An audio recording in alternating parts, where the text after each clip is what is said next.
lung se na happy na adim zing kabe kule kabelu pa pathian leichung ka hin kho nangman leichuk sau pe ka kum sang ni le som ni le pani adinga atha ka simnawa atha top ding kon November tha ding in kamau le puya tuni them ka chanan ningola thoki nani ne lopi takmaya nangma bia khomna kanina te ho le het pia le pan pia lamin lopi cho hen lakin ki pak thu ka gen wa he ka hin then lingo poi mo te ho mu the lo te kining ting takman nangman le pi avelin lakin ki pak thu ka gen wa he le lamal somna khelama kumto mal somna la chapa chang khat nei sun kalal pau jesu christa le pi te ka hi zegon avelin lakin ki pak thu ka gen wa he nangma thing thing tho sim ding gen ding in ka kising saw ke ma gen tu le ngai thatu ding te ho zo selung them ngai to na nangman thu nei in lang ke ma gen tuin la thu tak te bek cha ka gen do a ngai thami pi te ho na thu tak chai bang tak he thiam thiding nangin ei pan pi che tin tin la pan pi na kalal pa roi tak mai jesu minin lakin in ka hong do no he amen thu pon bung som le li thu pon bung som le li chang som le li ki patin som ni ting sau pi wak sim suk le heno kanoma thu pon bung som le li chang som le li ki pata som ni ape ka chun pek zathum le som sagi le li nanoi a he thu pon bung som le li chang som le li ki pata som ni pek a chun pek zathum le som sagi le li nanoi a he imu ole sim khom dup dup le heno kanoma thupon bung som le li chang som le li ke pata som ni ting agingen vaksim khom tiu sim tiu le chun achung lam ket le sumpi vam tak ahum a achung in mihing chapa hile kilom khat a uma alu changa sana lallu khuk a ahut in koite achoi kamun temple ki patchun van sol chak pakhat ahung pot a sumvam chunga kichupa kinga chun ongai takin lakoite kha hun panin la atan at hat a hitai leibu te chu amin koi zo taw hi ati sumpi chunga kichupa chun leilam in akoite ahun lam a leibu chu a dai chule vana temple ki pat in van sol chak pakhat ahung pot ki da ama chun le akoite hiam tak choya van sol chak dang pakhat mei chunga thau mei pen chu mai cha ma ki pat in ahung pota ama chun le ongai takin lakoite hiam tak kha panin la leya grab ka bok te khu adin je grab ka te chu amin zun zo taw he din koite hiam tak nei pa ke nga chun ahun kena je van sol chak chun a koite hiam tak chu apan a leya grab ka te chu a atan je te chu pathian lung na na khu ka chun asep lut tai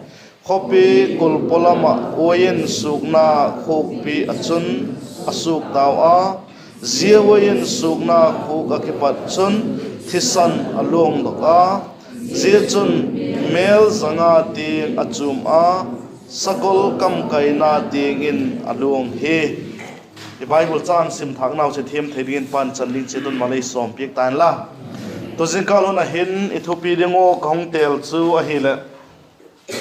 tumala khanle ka lagen ta bulak hun ti hi ethopi dingun kahung tela je ka tela kahung gen na hin I bible he mun khen khat ho hi akizik dan to eyungai dan akibang keilo chule akizika akigen namun to eilam kibang keilo khen khat oma jete ho chu le hungen ding ka hi he thima ma ding ka doi a hi ama sa dingin achang som ni na chu wa gen masaleng khopi kul polama oin sukna khuk pi achun asuk tawa zewen sukna khuka ki patchun thisan alung doka je chun mel zanga ting achuma sakol kam kaina ting in athuk hi je hi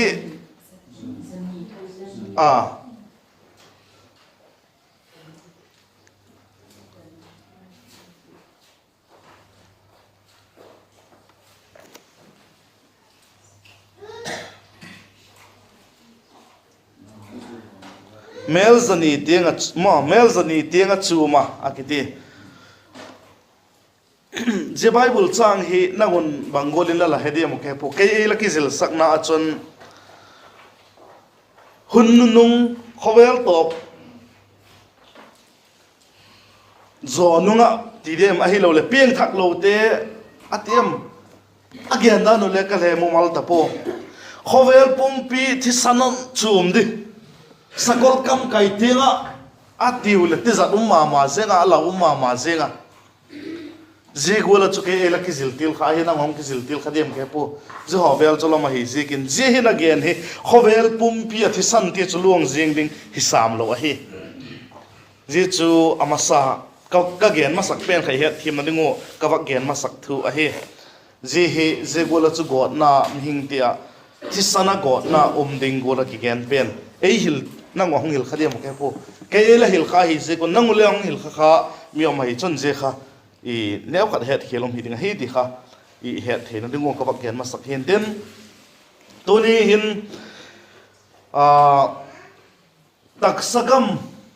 dan zen chun le yeta hi tu hi bulak khom hun a hi atam zu ten la khom zo ta wa khen khaten at na layu khen khaten at nai lo khen khaten bu ala khom lai ta ko bu phola tulai chu bu phol le am bek set tapo machine gan chang amango zia chola khom lai ta ko hi zigin i bible hi amak ma sing chu hun zo se to ki tok ding a hin athupi a pathian in ela zil sak igen ding a hi zigin kati tonin je chu ka hung tel a hi bula khun apoi modan nangu bangolin ipate ho pute ho nang la gen ni mu ke po ke chu pate ho ka pute ho nei la gen na wa chun bula khun hi apoi mo ma zenga na sep na lak lak apoi mo ma te la ka khat hi zeken a khat na tina helowin apoi mo ma te la khat hi zeken bo a la ya chu lamit changa ke thak le le je chu la boi pi lo de la bulak ma khala boi pi dinga hi ti khop helin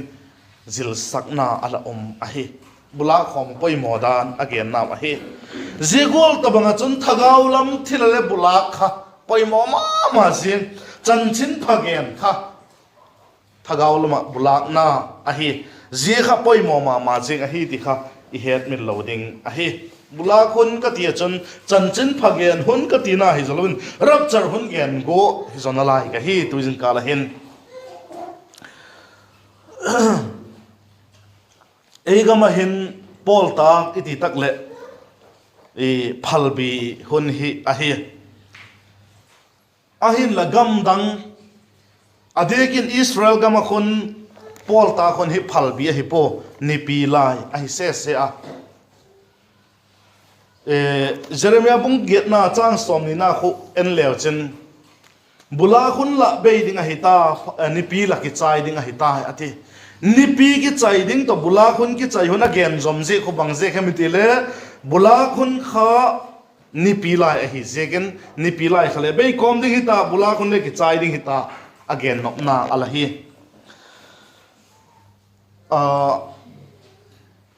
gam dang mundanga phal bihun to eigama phal bihun ho hile ki tok lo ki bang lo ahun ki bang lo hi zek hingai ding in gin chak oma Christmas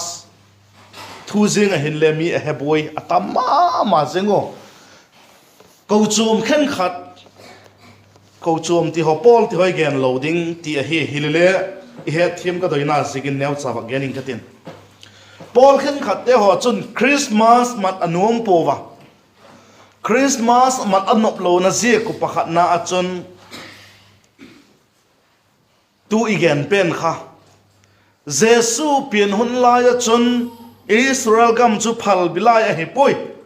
ji ka chun eun phal bilaya imat hi adik poi tia pang pol mi abei pova chule eigam ala phok tu te hon le eigam to ki to ka phal bilaya Christmas mang hi je ka chun phal Jesus Christa pian hun laya belam ching te ho chan ho Bible in again dan ho ka e to le alung khoi ma singa hi zikin amau het dan dung zuin la aphuko phal bidap zan khosot phoinel chunga belam chingten abelam chin layon ti la ho kha aphuko ahile Christmas mangut lo pol te chu alungu ahi ke po ama hun laya pol ta ka hi lo le ama hun laya tu hun ho hi zegol kha hi lo hi ti kha a het je ko chun Israel gama phal bilai le gam laka giek theina hi lo hi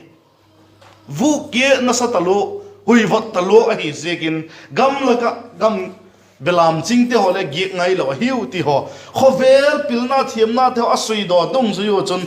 e gama Christian ai lo Christmas imat dan ho soi selin pan la tamo ila phok te ho na san e sak piek nom lo e sak pi nom lo mi bei lo a hi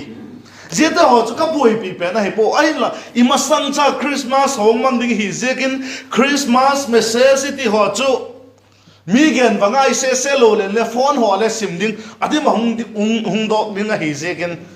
akhen khatte ho mat ding pha sa pol zik pol mat loading pha sa pol zik pol je ka chu je ka hi ding tam ding hi zekin je hu na kha i boi lo na ding o ka te ka ba gen ma sak a he thilom dan chu het thiam a hi le anoma a het bai lam sek a hi mom ei lama chu phal bidap zan khosot phoinel chonga belam chingten abelam chin layon zan khang layen Gabrielin ahung vedan te ho ageno je chu ei gama Christmas phal bilai mangi hi jikin apho ko hi maya boy piding talo ompo jesu pian nagama chun Israel gama chun polta khuna jehun ho a hi amawading nipi huna hi jikin jegol chu to akitok poi khatna apani na achu phal bilai hile le amau gama chun Israel gama chun gamla ka giek theina hi poi theina hi poi ti ho a he chin ji kun je te ka ahung gen wa he te ho ka happy boi pi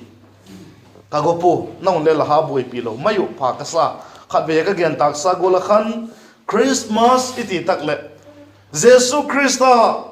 ayu ei tan de nga hung pi nga hi ti he chen je ko ziania hi pi nga hi je ko mai pi nga hi ti hello le le hung pi nga hi ti he je ko ki pak pi na ilo po hi ti khan pom le hin apailam ka ti chu aki pa ko ma ilo pi pa le ki pa nge dingin ka tak sanga zilam chini koi thele e lungda ma dingin ka tak sanga he thagaulam thu chun bulak hun iti tak le dana khan chan chin phagen hun le ka ge na je bana chun I Bible in Azel sakna dan da ka chun bulak hun iti tak le rapture hun ahi lo le amithiang thote lak to hun tile hin het bailam ma dingin ka tak sanga rapture hun ka ti azol amithiang thote lak to hun kong ti ki da gen chum ka bat na khan le he boi ki un la rapture hun iti tak le ko chum pieng thak dik tak te lak to na hin tin mi thiang thau te lak to hun ka ti pen kha kum sang leng gam ki chaya lakhat singli le sangli te lak to na kha gen hi zo ka hi zia chu ami thiang thau te adiaka ei ho ami thiang thau te hi banu anam tel ami thiang thau lakhat singli le sangli te kha nge ding la ka nge ding hi se kon je kha ka hong gen khom se hi zo hi ti kha khong gen khom hi dei boi lo na gun ka bak gen ki ta he thagaulam thila bula kon ki ti jorap char na hi dan aki chen na digin chanchin pha ma thaina je bung som le thum na hi isma hi le chang som thum le gu ka pat khan isma hi le aki gen chin ma zenga hong siming ka ken chanchin pha ma thaina je bung som le thum na chang som thum le gu ka ki paten som li le thum sao pyong siming ka je pha chun je son mi pi te anu se a in sunga aluta anung zuite a kieng in a hongon lowa bulem te hin thu kha e hil chinin a hong ti wa ama chun chipa the pa kha mihing chapa ahin lo khovel lo chu khovel ahi chipa te chu gam cha te ahi wen bulem te chu migilo cha te ahi he mel ma ala the pa chu diabol ahin bulak hun chu khovel top na chu ahi a te chu van sol chak te ahi ti chun bulem te ala khomu mein a halun zegol chun khovel top hun le ding ahi mihing chapa chun avan sol chak te sol dok inten agama ki pat in migilo te le migil lo sak te chu hon la khomin teven hal tuina maya payinaw zeta ka chun ka le hagil umtana ze pha chu le midik te chu apaw gama nisa golin wak ta naw kole het na dinga nakhang nei chun hetaw hen ati thupon bung som le lina isim na buat dinga isol te kha to zeta chanchin pha ma thaina zik bung som le lina a igen te hi bula khun chu khovel top na hun chu hen a te chu van sol chak te a hiu ati akibang in gel le hin dik ding a hi ze bula khun tak chule tak sagam zengin le bula khun tak le bangolin ila khom sakwam ti hi le bu phuala chun butak to busi bulem atakum lo an chang lo mo ahum hilele asunga an chang lo tulai te na he thiam te te ningu ka wa ge na he avai ti zeng len la he thiam hak sa thau ding a hi je ka chon je chu bulak tak le seka bu I het tak le je ho chu le apul khom thowa hilele anei tu ding chon azab thieng sek asu thieng sek wa hi ti kha I het sao a hi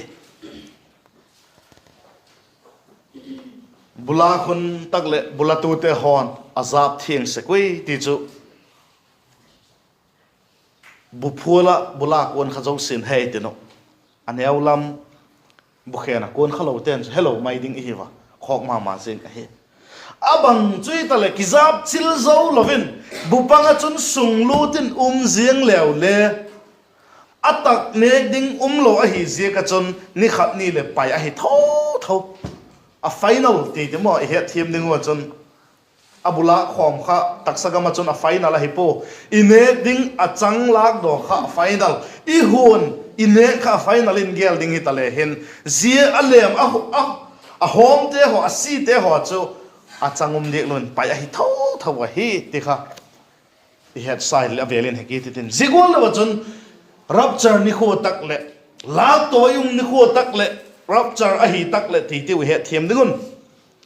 atak le alem khedin umin tin je cho final hidinga hi se ka chon alem te chu la tawin ngai lo ding a hi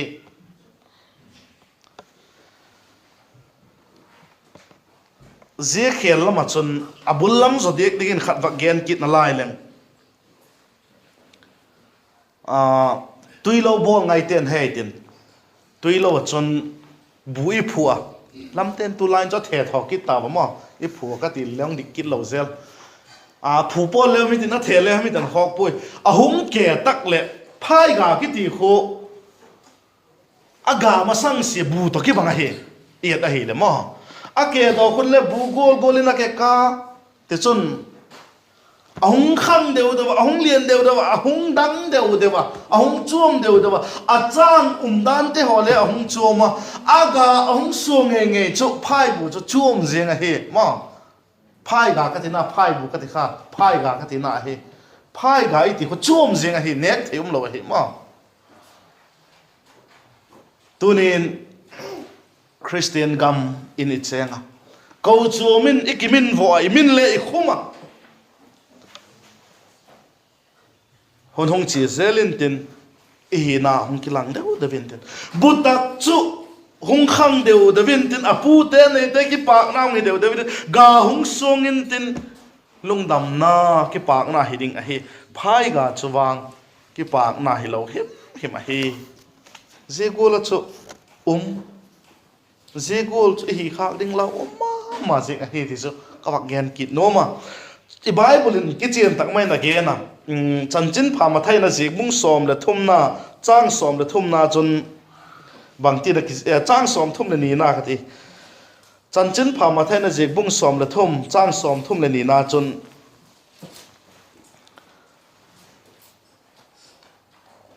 มาไทยฮิโลเดมาร์กาฮิจดินมาร์กาบุ้งสอมและทุ่มจ้างสอมทุ่มและ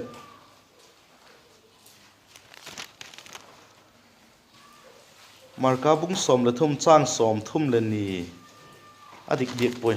ก็โดยจูบางแห่งมิติฮิเลเจสุนพาจับจอยินว่าบูจอจับถิ่นทูอมาไทยบุ้งทุ่มหน้าจ้างสอมและนีนาเฮจันจินพามาไทยน่ะเจบุ้งทุ่มหน้าจ้างสอมและนีนาจนอาขุดินพาจับจอยะอบูเตจูหุนจับทิ้งินตินอบูปังจุนก็ยเฮอินะบุษีเตจวางบุษีเตวังจูไม่มิดเทลจนฮาลตานาตีนเกนาอาขุดินพาจับจอยะอบูเตจูหุนจับทิ้งินตินบูจับทิ้งดิ้งจูนังเละเกยอีหิวะฮีที่เฮ็ดมิลโลดิ้งอะฮีจันจินพามาไทยนะสิบุ้งทุ่มหน้าจ้างสอมนะนี่นะอาขุดินพาจับจอยนะอติเป็นคำว่าจอยอติเป็นค่ะเยซูคริสต์คนตอบนี่ตักเลยตักเลยอเลมเข็นดิงอหิดานเกลน้ำเละเบลามน้ำเข็นดิงอหิดานจังละมาเละเวลมาเข็นดิงอหิดานเกียนนาฮี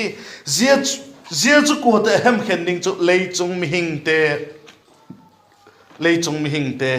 เข็นดิงอิหิวะฮีที่เฮ็ดมิลโลดิงอหิ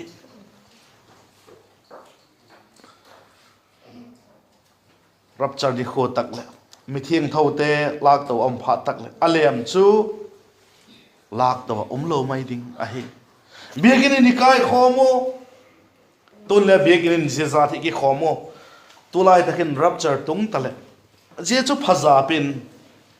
ซาบเข็นหิตันตินโกเตียงจูบุปังจุนสุงลูตินเอเดมที่จูโกเตียงจูวานกามินลากตะวินเดมกูเตียงจูจับมังอ่ะไม่มิเทโลจูหาเลนิเดมที่จูคิดไงดูคำติงเฮสุบิเตหอมีลักินก็ลักเกนสกะกองกิส่วนพิเทมาเจงอ่ะ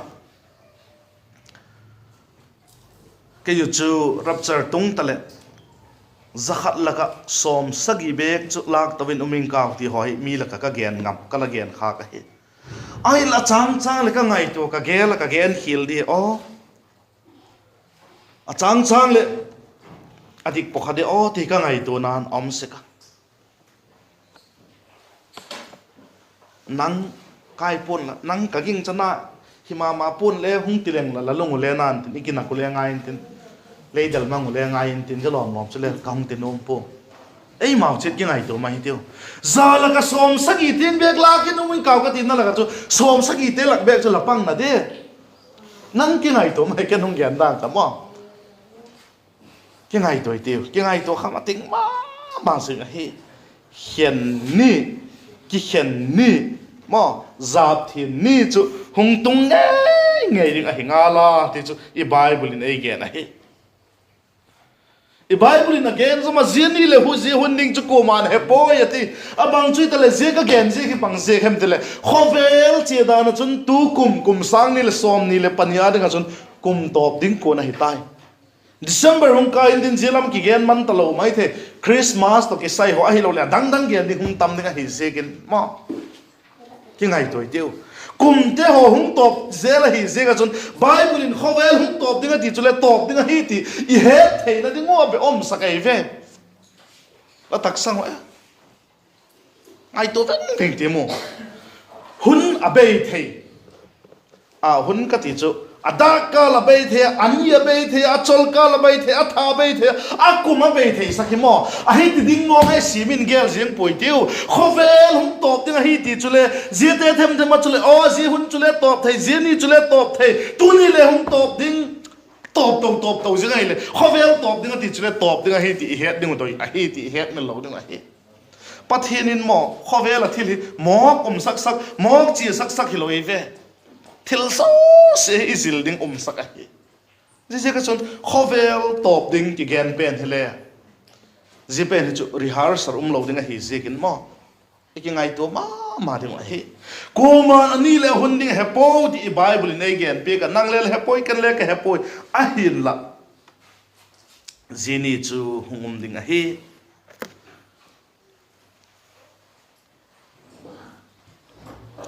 marka bung som le thumna chang som thum le ni na chun himale ani le hunding chu ko man hepoi van sol chak ten le mi hing chapan le a hepoi pa be pin a het a he ati sala rapture ding igen gen pen chu nang le hepoi kan le ke hepoi van sol chak ten le hepo te bible van pa be pin a he ati a hin la zini chu hung tung ding a hi i bible nei gen pe ka zini chu anai tak le ati chot mai zini chu anai tak le ani ring zini tak chule ati poi zini chu anai tak le zegol thilungum dinga hi ati ei gen pe ka chanchin pha ma thai na zeg bung som ni le pali na hen le zilun ei ti topa ala gena chule timothy thot ni na bung thum na khun le ei la gen pe ka hi zerap charni chu anai tak le pangol thil tung dinga hem ti ei la gen pe ka hi chanchin pha ma thai na zeg bung som ni le li lam hi het tam zo pi ni het dim ka tak san je ken tam lo cha ba ken chom na lai le zela man chang som thum ne pat som thum ne nga ki ka la hin bang again iti hi le thei chang kung ki patin zil dingin ei hills ei la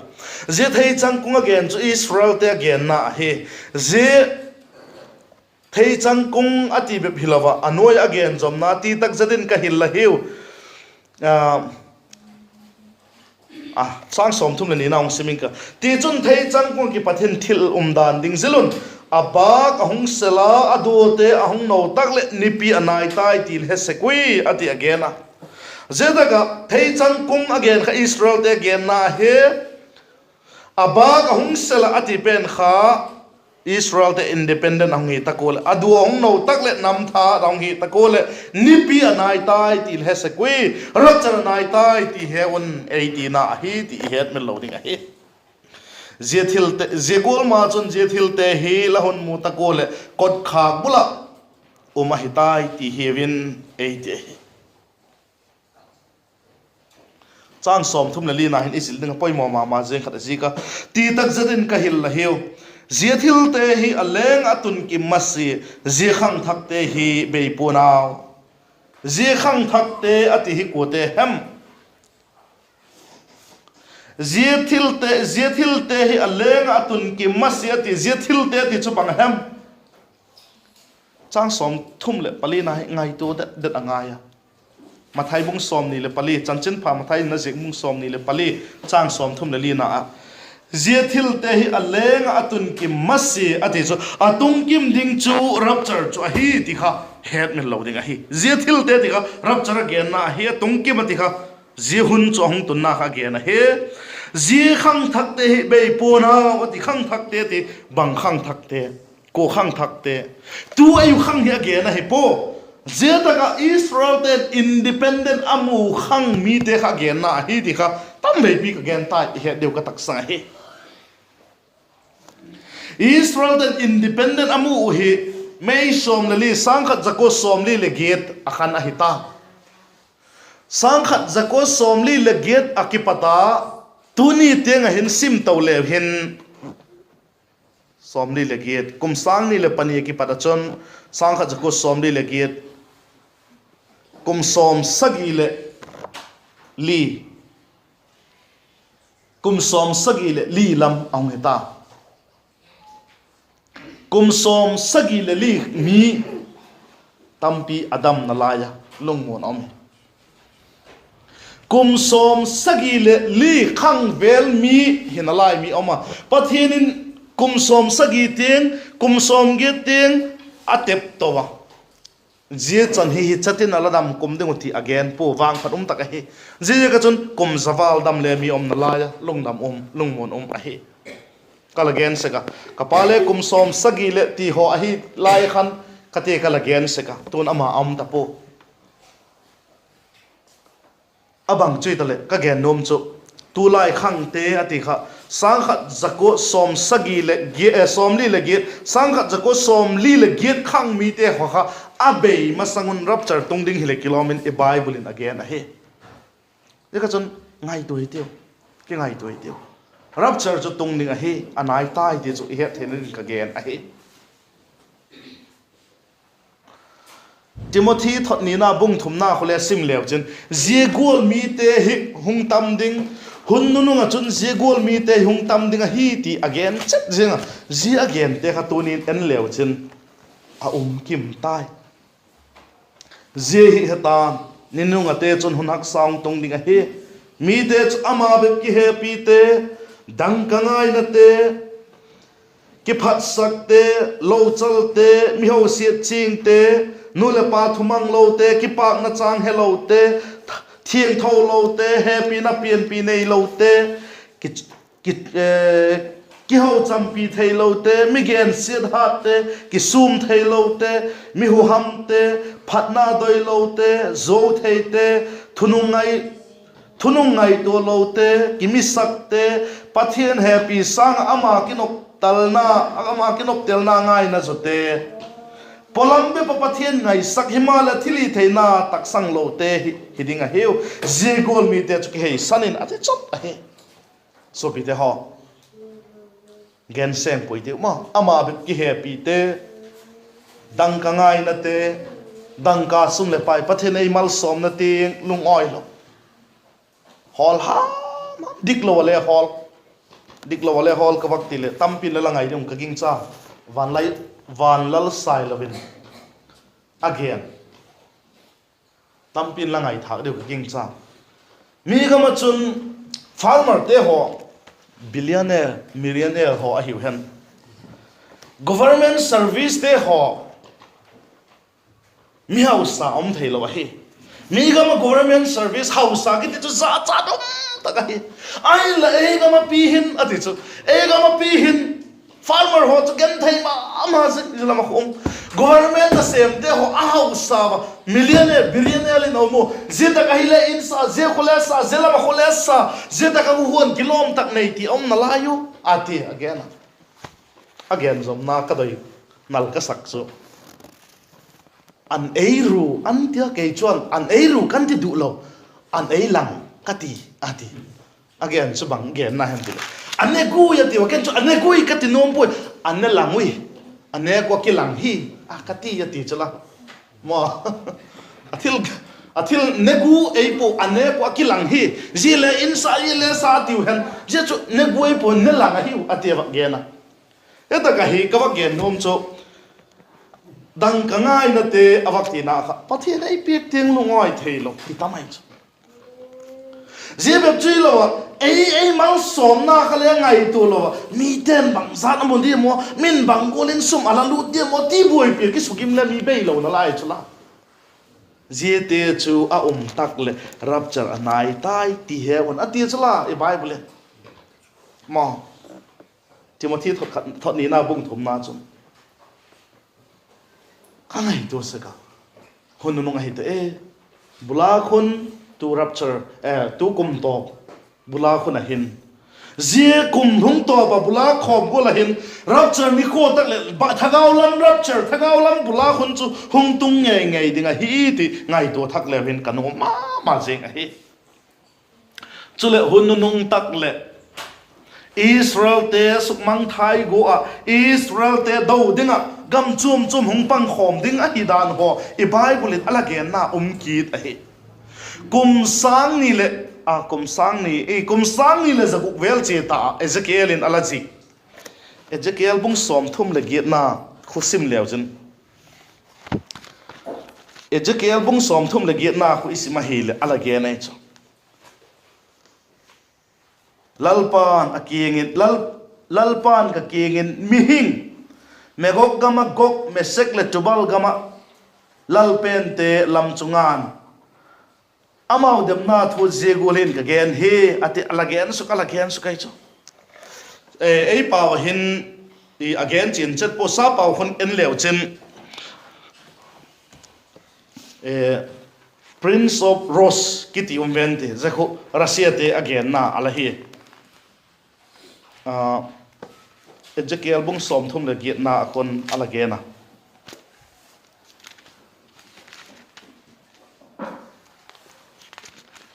wak sim leng ka hin akichin sem na digin ei pawa kitchen chat lo le Son of man, set your face against Gog of the land of Magog, the prince of Ros, Meshech and Tubal, and prophecy against him. Aticho, the prince of Ros kitipen ka ei pawin ngom khaposi ka chukawak gen thu ahi. Dekha Russia te again na ahi. Moscow Meshech dekha Moscow gam ahi, Ros atikha Russia gam ahi. Tubal atikha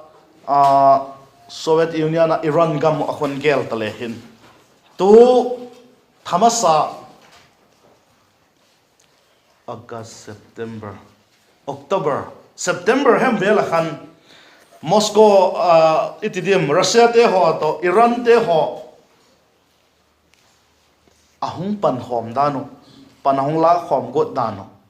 imu alimule ilamu khut kitu tua thupuk na sima keng khata ding linga hidan te ho athugen te ho le ilamu ahi ji ho chun I het dingo do yum chu bang hem dile rapture anaya rapture ni ho tak le ji de ho chu sukmang thai dinga hidan I Bible in ei lagen pi ka hi kum sang ni le zaguk vel chi ta I Bible in ji de ho yum pang khom ding Israel te hong do go ding je tak chul Israel te ho do ta ko le pathinin ama ho sumang thai ding alagen te ho ka tunin I Bible in kum sang ni le zaguk vel chi ta alagen pen ayung mit mo in tu kumin khut akitu tu taw ahi ti imu ahi eka chon tu jingkalon hen supite ho taksagama kum simna kum sang ni le pani simna atop dinglam inai ta ko thakhat ma bele heno December tha mang to le heno kichai ding ahi ta na ahin aban bang chan lamang dem kamang dem ti he poi December ten chule modi podium ti le het lo gama khovel hi je kon hunununga ding hi tawa eyo imi mal che don kingai do tha kiteo iwa ngo aphat a hele ei ho he taksa thina tep lowa korile khatot pakat na bung som lengan alagen na o thina lagu chu khoya hem tiding te kha hi theiding I hiwa hi kati hi eka chon ke ngai to hitiu ahinga taksa thina te man lova ilal pa Jesu Krista ki tok phi theite ki tok pi zeng theiding khanga umde hitawa hi jiji ka chon bula khon kumto taksagama bula khom na inei golen thagalam bula khom hun pungtung ding ahi zini tak chule nang zap mang lai khade ahi lo le panga sunglut sun ipang na demo te chu ikingai to ma ding thayum ka sa he annung pen ding Bible cha khat baksim na lai len kano ma jahi asim thei thein baksim khom len kano ma Thessalonica te thot khat na bungli na Thessalonica te thot khat na bungli na chang som le thum pat som le get sau pi vaksim khom le heno kanoma pek zathum le pakhat na noi he 301 noi a he Thessalonica te thot khat na bungli na chang som le thuma ki pata som le get agingin vaksim khom hitiu Thessalonica te thot khat na bungli na chang som le thuma patin som le git agingin baksim khomitiw simitiu le himale sopi te ho kinep na him nei lo mi te kula lalung kham lo na dingun ipmute umdan le het lo kadoi po he Jesu athi hen atho ki tai ti tak sanu chon zegol ma chun Jesu ipmute chu pathianin ama to kitonin hun puinge ina jehi lalpa thu kahil la heu ei ho lalpa hung tienga hinga jing te hin ip musa te chu makhel poitiu ti hi lalpa ngei chu thupi ki ko thom to van sol chak chung nung pen ko na to pathian pen kul gi to van ki pat humding a hingala chule krista ginga thita te kha thomasan tiu en jezo chule e ho hinga te hi van lai zola khin lalpa tuk dingin amau to ki golin sum chunga lak to in hitiu ti chun kumtungin lalpa ki nga tai teu zizek chun jethu te hin ki thamon to chet abang cheitale hunnung a he dan rapture anai dan igena ilung kham na ding ka gen a he po iki khol lo na ding ka gen a he po thagaw lama iki sak zowa lungmong taka ama ngak tu hi ding doi sikin ka hungen he zo a he ilung mon ding wa hi zia hi ayu ading thuki pa jesong ki na ding rapture ki ti chu christian ging tu tia ding thuki pa pen khovel gen theina hak satna nusia chi ding ni a hi segin thuki pa pen a hi zia hi ileng o ading thuki pa a hi ding chu idoi pen ituk pen a hi eka chon taksaga mo mi hi segin mi gam ta e gam ki bang po na sepna dani gen te hole low ball mi te hole service de te hole ki bang po zo chu boy pi po den happy gela boy na digin le ka gen a hi po hilele hunnunung a hi tak dan rapture anai tak dan zegol hut te ho chu zegol te ho chu hung tung ding ti again te ho gui tung to a hi second nang le ke tunin lak to pa dinga chon ki man ta vem bu lala khoma lo ki patin bu lala khoma la bula khom na chon busi tam le ki pak pon latin atak tam le ki pak ding la he van sol cha ken dan ai bible chang sim na lei bulak na ati khan leya pieng thak cha te la hak na again na he koi te hi panin la atin atina chon hung at ding a hita zi achun nang le ke lak tawa i mo ama ki pak na abu panga sung lut hi theina degun athu tom chai gen te pani chan ning che tun malai song pi tan la chan gen ke ki pa ke